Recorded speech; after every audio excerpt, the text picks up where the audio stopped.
know, these are strong heroes in meta, but he's gonna ban this out, and bam, that's what we're seeing, right? Hellcurt, Harif, same goes to Kim as well. Now this is gonna be interesting. Oh yeah, that goes straight away. That's a little bit of a more targeting because we saw that. If I'm not mistaken, all the Indonesian games have at least a Selena, or at least prioritize. Yeah, yes. But that's Your going to be team an is early picking. game locked in for PSG. RRQ blue side already benefiting them.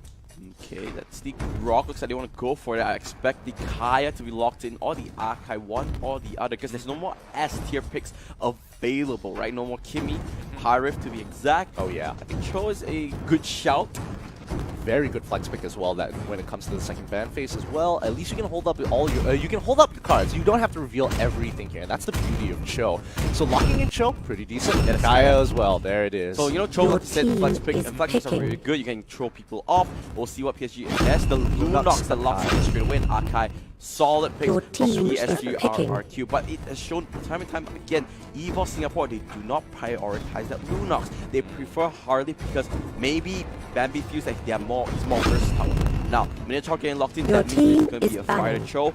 Both teams with their tanks. I think PSG RRQ is going to ban out the Harley here. Yeah, that would probably be a really smart pick to get rid of Harley. I mean, in terms of mages, you might as well knock them down a notch just so that you go for the suboptimal ones, even though they still can make an impact and they're actually kind of difficult to deal with it. I mean, Gushin will still be on the table. I don't think Evos wants to ban it out for the double mage composition, but we're just gonna have to see how they want to play this out. The more important thing is whether Evos want to lock in the Leo more early on or not. Yeah, that's the Harley ban. Your team is banning. Do you think they might ban out the Damus and play the Leomord? No, I mean they won't potentially. Why would they play the Leomord? Ban out the Theothamus and then pick Leomord for themselves. I mean, they already have the fighter Cho. So could be. It could be a double fighter composition. It comes out to. Okay, we have a bit of time. I have this really cool fun fact. If you look at Tuturu's name, that's actually the full name of PSG RRQ. It's PSG RRQ 02. Because 02 is their sponsor. I just want to say this once because it's a super long name. So the full name of their team is here we go. Paris Saint-Germain, Rex Rickham Kren, Oxygen. It's actually a lot of syllables. Yeah, that's a lot of syllables. I just did, you know what? PSG RRQ, I just did you a really good favor. I did your full branding there. Full branding. But Claude getting banned out because they do not want to give that over to Tuturu and picking up the other S tier marksman, which is the carry. Pretty standard. They could have done one or the other. Looks like So saying that I want to carry more than Claude.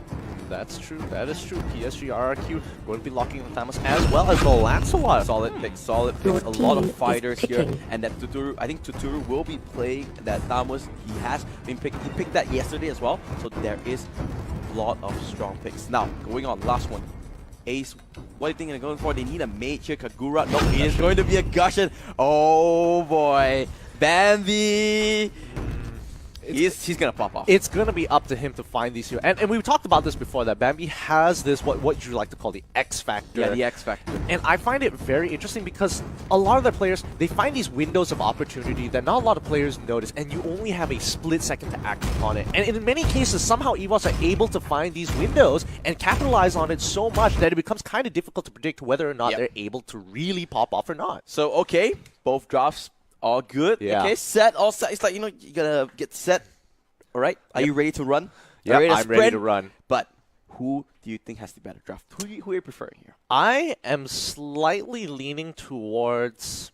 I have to admit, I'm slightly leaning towards Evos only because their team fighting capabilities are extremely strong here. It's kind of up to Lancelot to do a lot of outplays to dodge quite a few abilities if he wants to be extremely effective. Yep. And that's going to be like the big factor that you need to watch to make sure you know whether or not they're going to pop off or not.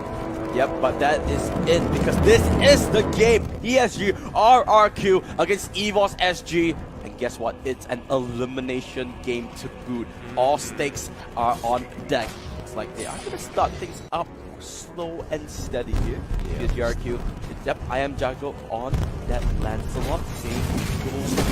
Slowly playing that down for nothing different. Yeah, nothing different on the starts. They're going for a very standard because I mean, I remember yesterday when they were up against Bigatron, the first game was super sloppy. So hopefully this isn't the same case here, and they are just back up to form and they're ready to take on PSG RRQ because we know that these guys are super consistent. Also, Turu wants to go for the steal. Does he get it? I don't think he does. Because two only level 2 but 3 members of PSG RRQ is here. grab on the top side. The bottom side grab getting contested as well. I think it's just going to be a trap fit. Yeah, trap fit at the moment. I mean, overall, it's just going to be like this for the most part of the game. I feel like it's going to be standard. I don't think they're going to go for anything too flashy. They're going to go for look for holes to invade and actually punish them, because it looks like they're doing exactly what they want to do. Evos do find a slight hole. Hopefully they can take this out without being noticed. Yes, they do on the bottom side with Gushing picking up one of the camps and is still able to go to the mid lane. Slight EXP, but always good, especially if you are the mid laner. Yeah, I just want to remind all the viewers that we know about the sound issue because there's actually no sound. We are trying to fix it ASAP, so just bear with us. Apologize for it.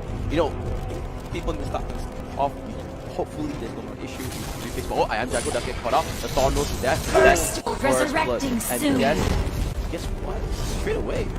Actually, Potatoes playing with Gushing. Yeah, that's actually kind of different. That gives Bambi a lot of options. Ooh! The flex pick coming through. This is Bambi's show. Yeah, this is Bambi's show, and again, that X Factor might be right here, right now. Oh my plays! The flicker, Jig could not knock out, but now they have overstepped their bounds a little bit, and they go down 2-2. The kill score. Now, I just got an update. We unfortunately will not be able to fix until after the game, so very much for game 1. By game 2, it will be fixed. No worries about that. But with that being said, let's go back to the game. DCR kill, got the kills. Looks like they are going to go on with. Yeah, I think Evos was getting a little too flashy there. I mean, the play could have worked if the rotation wasn't there by PSG RRQ. They did assume that one person was there and was not really baiting it out, but very good play by PSG RRQ, making sure that their rotation was clean, making sure they had the backup. They profited off of it quite a bit, but still, goal differentials aren't too far apart. 3,500, and you know, one small team fight, maybe one guy getting caught out, that's going to be the difference. But you know what, PSG RRQ, they are a strong team. Maybe that small little difference is enough to make them like a big gap. Yeah, we'll just have to see, but I'm really interested to see how Bambi is going to be playing on this show here, because he's going to have to be 2v1ing for the most part of the game. What's happening on bot side? Bambi, he's actually pretty low, he goes down. Ooh, just as I say it as well. Yeah, 2v1 is pretty hard to play around, but we can see Gushing and Kaya slowly making their way to the bottom side. They do not want to give this further up for free. Potato doesn't have the rest of it. He gets stunned up, and oh, Giant Jungle gets it, but oh, they got James instead in the top side as well. Wow. Good trades. RRQ dropping down a couple of members here and there, but they are losing a lot of them. Yeah, but also on the top side of the map, Big Deal does go down, which, I mean, the moment you lose your support, and as well as the 2v1, especially if you are the carry, there's not too much you can do.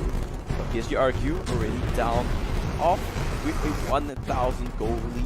But if you look about this, there's a lot of fights here. PSG RRQ, Lemon trying to salvage a basket right here. Assault is online, trying to spam it out. Everyone's really low. Ace, he's super low. He's trying to get away. He should be safe for now. He will be able to walk away.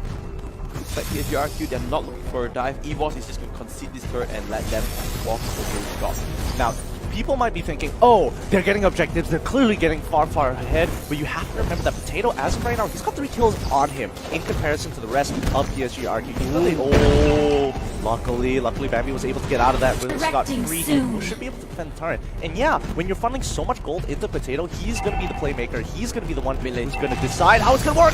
So getting caught out by mid lane, that's going to be a huge one. Do they want to go for it? Here comes the Wild Shark. JP already very low. He does have great bomb, but he's in turret range. He's tagging the turret all is well. He goes down just like that. But oh, they're not done it. You can see Kaya using the Divine General trying to drag it and pull Potato down to safety, but was not able to do so. PSG RRQ starting their ignitions, putting it into second gear already. Yeah, and you can tell PSG RRQ are just outclassing the sidelines, punishing them for like the most minuscule of mistakes. And the moment they get that solo queue, rotations are so easy, and they profit again in the mid lane, knocking out so many members. This is not looking good for Evos. Yeah, PSG RRQ working like a well-refined clock. They went to take the mid turret and then took that little small turtle.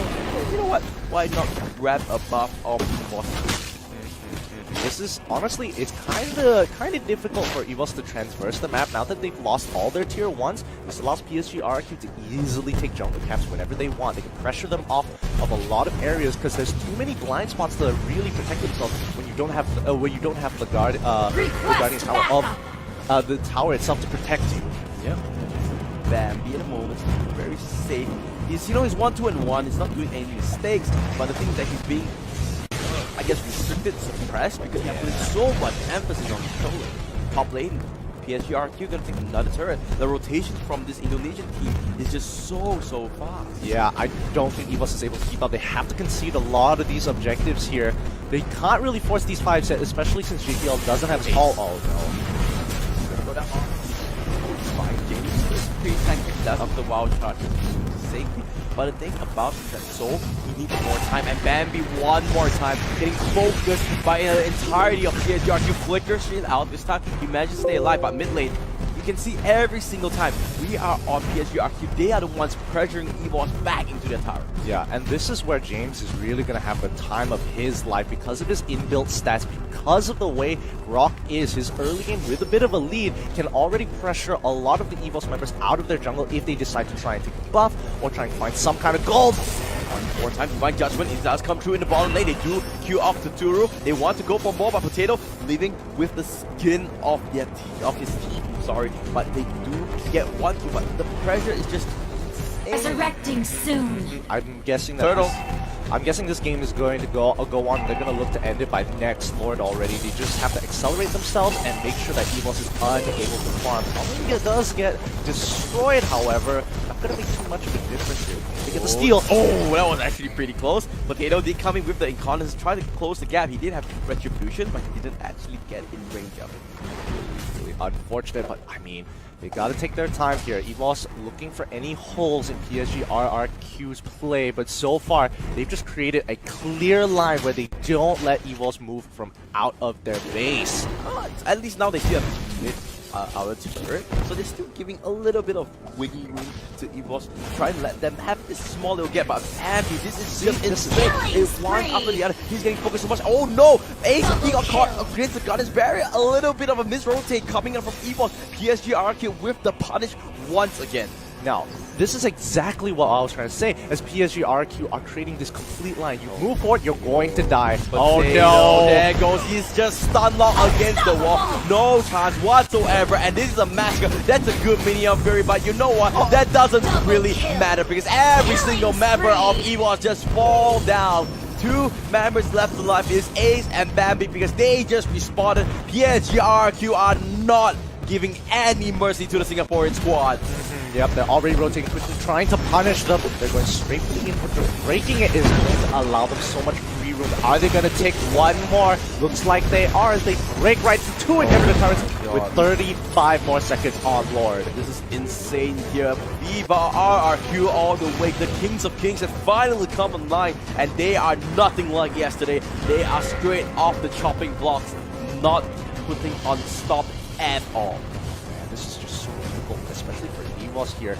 No windows to find so far, no positional advantages, and with such a huge... Oh, Ace, this is just a replay, because they're just getting caught up over and over and over. They're just controlling Bambi, uses the whip right on Lemon, but that doesn't matter at all. Lemon going off for the chase, that's a double kill for the Indonesian mage player, and they're going for more. That's going to be the last inhibitor. They have minions, they have members, they are going for the win here, Gideon. Here comes the darkening. So, that's 1, that's 2, and it's not enough. It's forced back into third range, and they're going after the crystal. This is going to be game 1 over to PSG RRQ, and Gideon can't help but just admire the play of the Indonesian squad. That was a crazy clean game. So ridiculous. My goodness. I just the way they play the composition was just so good, and when they had just the slightest advantage, they really pushed for it. The side lanes were just too difficult to actually maintain, and a lot was put onto Potato there because the side lanes couldn't find any advantages. Mid lane had to rotate the side lanes to pick up 1 or 2 kills, but that just wasn't enough. Right, let's look at the end game stats really quickly, just to give a quick recap to see, and let's talk a little bit about the stats here. Very straightforward. Lemon, clearly the MVP. He was insane on that Lunox. Absolutely, and she was just able to go around with the help of her supports of Grok and Akai. And even if they do manage to get away, I Am Jago is there to just clean up house. So difficult to run away. Do you think it's a drafting issue where, you know, Evos, they let go of the Lunox? Remember, they first double picked the